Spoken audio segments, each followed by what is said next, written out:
Welcome back everyone. Today I'm going to be making this simple plywood guitar stand. I'll get started by cutting out the stencil. This is from a sketch I made on Fusion.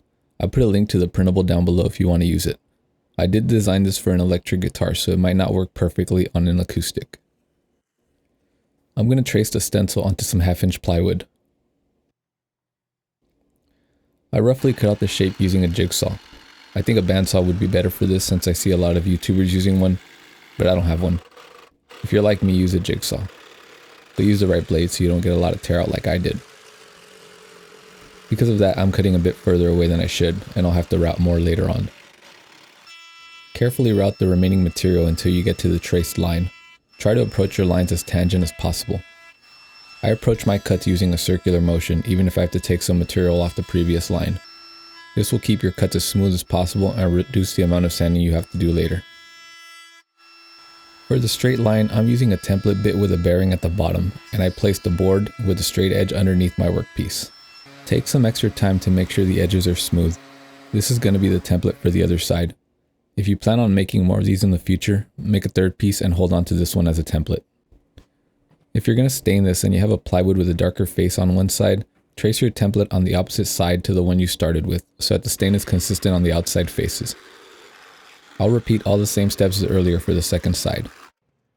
I'll attach my first piece to the new piece using double-sided tape and route it out using the template bit again. Here's where all that sanding pays off. A little more sanding here just to make sure.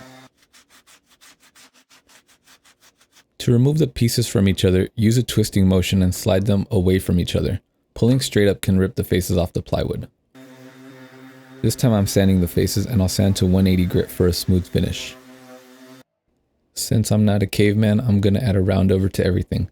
I feel like this little detail helps elevate the piece when working with plywood. It also helps keep the wood from splintering. I'm going to apply some pre-stain now. The more I use this, the more I wonder if it actually does anything, but since I have it, might as well. I'm using the early American color from Varathane. I'll drill this hole to add a stop later to prevent the legs from opening too wide. Just find a string or a shoelace around the house and drill whatever size you need to be able to thread it through.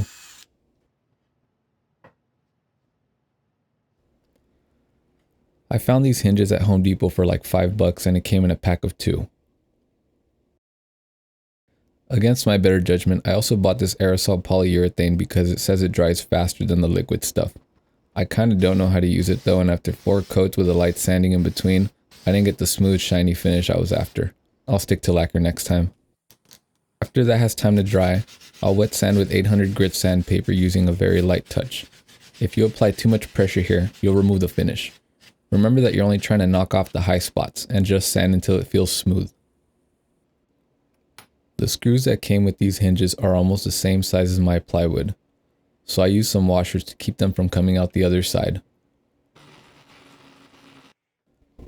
If your stand wobbles a little bit, you could back the screws off a tiny bit on one side and it should sit nicely. My plan for the stopper was to put the string through the hole and just tie a knot at the end, but that didn't work because the string was too thin. So instead, I got this little scrap of walnut, scored it with a handsaw, and tied the string to that. Repeat this for the other side and kind of eyeball how much string you need. I want it to be done here, but I care about my guitars. So I'm going to add some of this rubber with an adhesive backing to where the guitar sits. This made it a bit ugly in my opinion, but I guess it's functional. I hope you found this video helpful and inspires you to get into the shop and make something. Thanks for watching.